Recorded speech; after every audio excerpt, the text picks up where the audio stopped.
oo 90 kiiloomitir u jirta magaalada Muqdisho ee caasimadda dalka Soomaaliya. Salaadiin, dhalinyaro iyo weliba haween goobtani ayadaa ka hadlay ayaa ugu horreyn tacsi u diray dadkii dagaaladaasi ku waxyeeloobay. sidoo kalena waxa ay fariin adag u direen madaxweynaha dalka Soomaaliya mudane Xasan Sheekh Maxamuud. danka kale waxa xusid mudan in dhulkani ka mid yahay dhulka ugu nimcooyinka badan dalka Soomaaliya, waana kuwan cuqaashi iyo dhalinyaradii iyo haweenkii goobtaasi ka hadlay oo yidhi waxaan halkan ka cambaaraynaynaa dagaalka iyo xasuuqa ay dawladda iyo barakicinta ay dawladda Soomaaliya ay ku hayso shacabka ku nool shabeellada hoose. sidoo kale dawladdu waa inay si degdeg ah kala baxdaa ciidan beeleedka huwan shaarka dawladda ee xasuuqa ka hayo gobolka shabeellada hoose. waxay beeshu iyo dhammaan shicib weynaha degan shabeellada hoose ay diyaar u yihiin nabadgelyo shuruud la'aan ah, laakiin waa marka ay Xasan Sheekh Maxamuud Xasan Culusow oo kala baxo ciidamadiisa oo kala soo baxo gobolka. waxaan marka ugu horeysa u tacsiyeynaa beelaha shabeellada hoose deegaa beelaha shabeellada hoose deegaa beelaha laba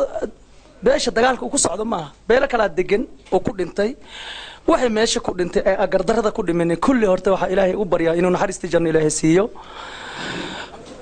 marka labaad waxaan baaq u jeedinaa halkaan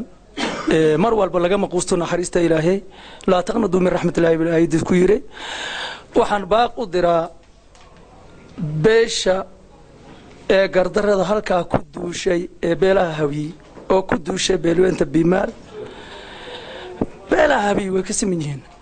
madaxweynaha Soomaaliya Xasan Sheekh Maxamuud waxaan leeyahay xasan oo waad gabtay wixii lagu caleema saaro lagu dhaariyay waad gabtay boqolkiiba boqol waad gabtay oo 2 sano oo xilka aad hayso dagaalku ugu socdaa maalo isma taago maalan qura kaama hayno adigoo la dagaalkiisa waan ka xumaa adigoo la kuma hayno kaama hayno. waxaan u aragnaa sida inaad raali ka tahay oo shaarka adiga aad u hogtay dadka oo aad tiri nasiibkiina xumaaday meesha nasiib u raasida inaad tiri ayaan u haysanaa. hadafka la isugu yimi iyo baaqani wuxuu taabanayaa dawladda Soomaaliya iyo ragga hormuudka ka ah ee xubnaha hogaamiye ee hormuudka ka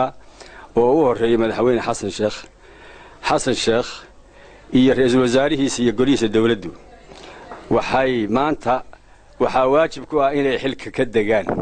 maxaa yeelay wixii loo idmaday ee loo dhiibay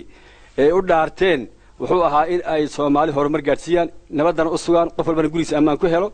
cadawga muxuu ahaa shabaab iyo waxyaabaha la midka iyo muxuu ahaa dadka wax qarxiyana ay muxuu ahaa ka fogaadaan iyo dadka ka riixaan marka in ay muxuu ahaa kobcinayaan dhibaatadii oo 90kii waqtigii hogaamiye kooxeedyada ay ku soo celiyeen Soomaaliya ayaa marxaati laga yahay oo waqti u cadeynaya taariikhdu qoraysa. halka ay hawshu ka jiifto waa habluhu waa inay kacaan waa inay yiraahdaan ragga ka kaca inagu waliba gurigeeda ay ka soo kicsan ninkeedii iyo walaalkeed oo ay tiraahdo gal dagaalka. anigu maanta 5 ila dhalatay waxaan rabaa inay galaan dagaalka, waxaan rabaa inay iska celiyaan, waxaan jecelahay inay iska celiyaan cadawga. waayo maanta waxa lagu socdaa waa maalkiina, waa hantidiina, waa ciyaalkiina. dagaalkani hadda waa jihaad ma aha dagaal lagu socdo dhul iyo waxa weeye maalkiina iyo hantidiina kan waxa weeyaan ma aha dagaal qabiil iyo dagaal la isku yimi oo kala ma aha. ta kale waxaan u sheegayaa beeshan weerarka qaaday ta Ilaahay dhulku idin abuuray waa